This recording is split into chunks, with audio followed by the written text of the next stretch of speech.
Which is the better blockchain, Cardano or Solana? Which is the better opportunity? Which one will ultimately make investors the most money?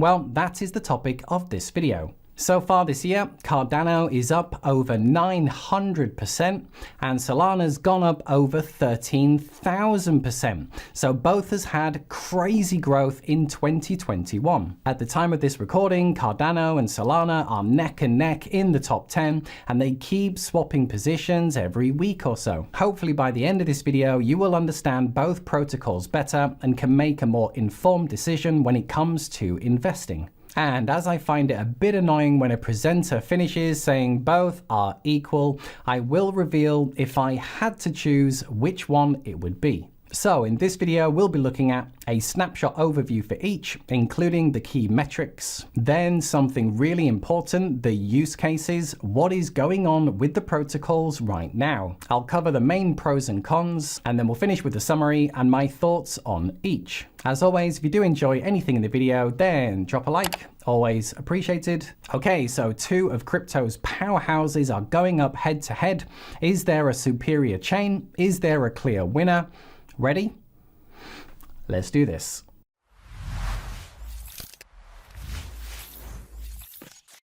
So we have Cardano versus Solana. First up, the founders, Charles Hoskinson versus Anatoly Yakovenko. And Charles Hoskinson has an academic background. His background is in maths, highly educated, versus Anatoly Yakovenko, who's most well known for his time at Qualcomm, working as an engineer for several years. Their consensus mechanism is actually both proof of stake. So they're both very similar there. Where it differs, Cardano's innovation is the Ouroboros platform, which has been built using the scientific method, a very strong, robust, peer-reviewed platform, versus the innovation from Anatoly, which he says was a caffeine, tequila-induced epiphany in the middle of the night. And this was proof of history, where he basically timestamps transactions. Now, to understand this, think about Bitcoin and where Bitcoin and Ethereum use proof of work, and that involves a computer trying to solve a hard equation. The idea is that fake computers can't solve real problems. So because this takes time to solve the problem, to make sure that the blocks are put in the right place, this is why Bitcoin and Ethereum are quite slow. The breakthrough with proof of history is the timestamps. So he's basically able to say which blocks can go in front of the other using a timestamp. And this is why it's so much faster.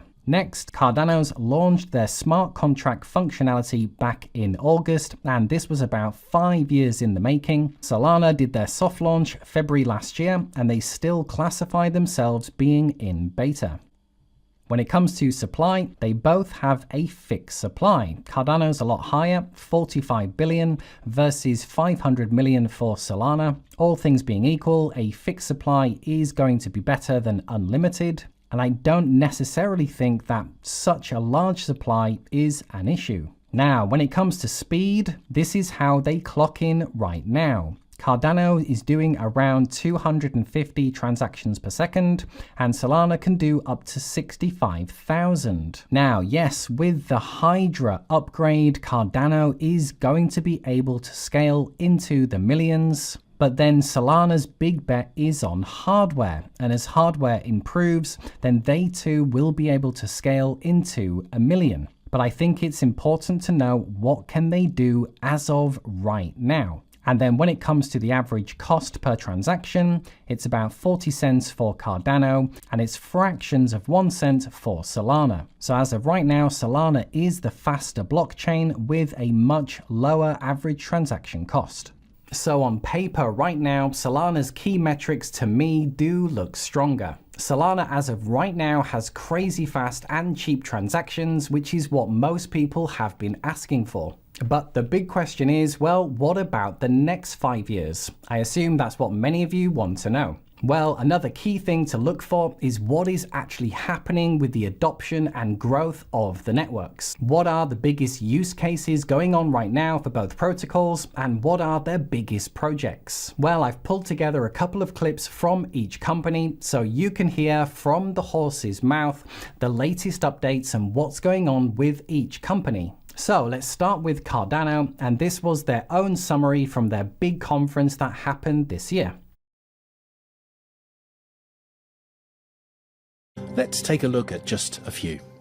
The collaboration between IOG and a quant focuses on verifying identities and authenticating documents for fraud protection. The ultimate aim?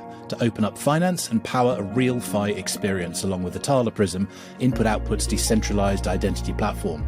This will ensure that Cardano stays on top of the evolving global regulatory environment while giving everyone access to decentralized finance. DeFi done better.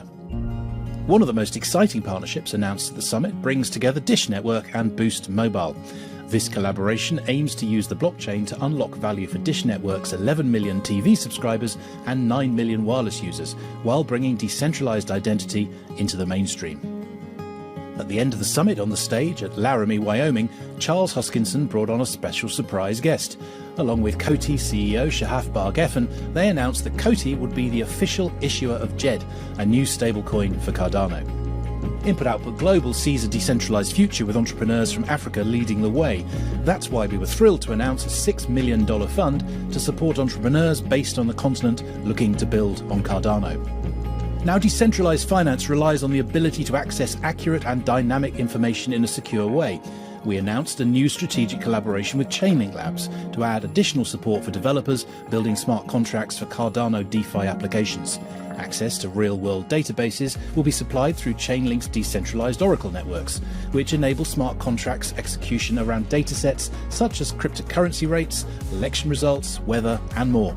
Another important partnership we announced, but one you may have missed, was with Oasis Pro. We're joining forces to target the bond issuance market. The point is to create a new trading system which uses decentralization to allow citizens of developing countries to participate in primary bond markets. Oasis Pro already facilitates digital cash for securities transactions, and the addition of the Cardano blockchain will help remove middlemen while cutting fees. On the enterprise side, we announced a partnership with luxury spirits brand Straight Brands, implementing a Thaler scan for tamper-proof software which can record and store data securely and instantly verify the origins of its products throughout the supply chain. It's set to deliver 4 million bottles before the end of 2022, which should be more than enough to celebrate. We also saw announcements on the NFT side from the Cardano Foundation with leading esports player Rival, a sustainability venture committed to planting 1 million trees with Veritree, and Emergo's Ken Kadama announced a new $100 million venture fund for building on Cardano. So, lots of great projects going on behind the scenes with Cardano, from digital identity to their new stablecoin, JED. Okay, next up we have Solana, and there was a conference that happened just last week, and they too gave a summary update of what's going on with Solana. Take a look. And it has done a ton of transactions. So a bunch of those are votes, and that's by design, but a bunch of those are non-votes. They're now application transactions. If you actually look at things like Chain Crunch, there's about 700 TPS of just people using the network. I think that's more than everyone else combined at this point. The ecosystem has been exploding, and it's been truly beautiful to watch. And this is what it looked like in March, October, this is what it looked like. And everyone that I know that's trying to keep track of this ecosystem growth is starting to just give up and just focus on summary metrics and just watch it unfold, you know. Phantom has been an incredible UX effort to make that initial onboarding of the browser wallet experience as slick and seamless and easy as possible. And it's just onboarded users so quickly. They actually just, I think, maybe 48 hours before Breakpoint started, crossed over 1 million wallet extension installs. And NFTs are a thing on Solana. Really only started in maybe June. Metaplex is kind of the centerpiece of it. 2.2 million NFTs. It's around $1 billion of NFT market cap on Solana. Audius is another incredible growth story. We first talked to Raniel and the Audius team when they had, I think, 45,000 waitlist people, and they've just been growing like a weed. They've kind of saturated the electronic dance music space. It's decentralized Spotify, for anyone that isn't familiar. And another, beautiful story, right? Users are sick of having their music taken down on all these platforms, having DRM rights expire and the music goes away. Solana devs, this is like the heart and soul. Yeah, no, I mean it's growing like a weed. It seems like developers love Solana. That is also shown in kind of the team formation. It's not just people poking around and and forking code bases. They're building businesses. So let's cover the main pros and cons for each. So we'll cover 3 pros, and I'll just cover what I think the biggest weakness is. Starting with Cardano and the pros. First is it's a really strong, robust, peer-reviewed, solid platform that's taken years in the making and very well thought out. Number 2, Cardano does have a very strong community of investors. And you'll notice as well, whenever there is a downturn, Cardano's price seems to be very resilient. The price doesn't go as far down when compared to things like Solana. And number 3, I do think there is a lot of potential with Cardano. And it's really interesting to see how it flourishes over the coming years. And I would say the biggest weakness of Cardano for me, I do find it quite slow moving. So it took over 5 years to get the smart contract functionality live. And when it comes to the projects and developments, I personally wish that they could move faster, as cryptocurrency is a lightning fast market. And I don't want Cardano to get left behind. When it comes to Solana, biggest pros. Number 1, it is lightning fast, and I believe it is the fastest blockchain on the market right now. Number 2 is the cost. You can't deny it's fractions of a penny, making it one of the cheapest transaction costs on the market as well. And number 3 are its use cases. So it's already making a massive dent in DeFi, so it's progressing at lightning speed as well. And for its biggest weakness, I would say it is the fact that it did crash a couple of months ago. So there is a question mark on the decentralization and security of the network.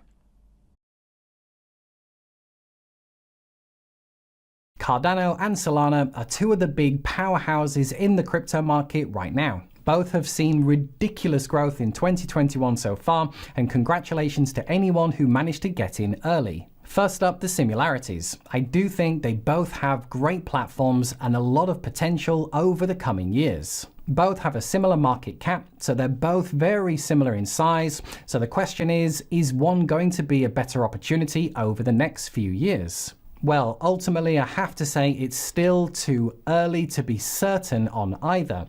I do think both have a great chance to be massively successful, and both can be successful together in parallel. However, if you held a gun to my head and said I had to pick one, it would have to be Solana. I personally do value businesses that can move and implement fast. The fact that Solana is already doing incredibly well in DeFi, currently number 3 in total value locked, where Cardano is still nowhere to be seen. And the fact that Solana is super cheap and super fast right now without the need of any further upgrades does swing it for me. So there you are, guys. Hope you enjoyed. Which chain do you prefer yourself? Let me know below and why. For now, just to say, if you did enjoy anything in the video, then drop a like, and a big thank you to everyone who does. If you haven't yet subscribed, then click below and join us. Got some great videos coming up that you don't want to miss. Okay, cheers guys, thanks for watching, and I'll see you in the next video. Bye for now.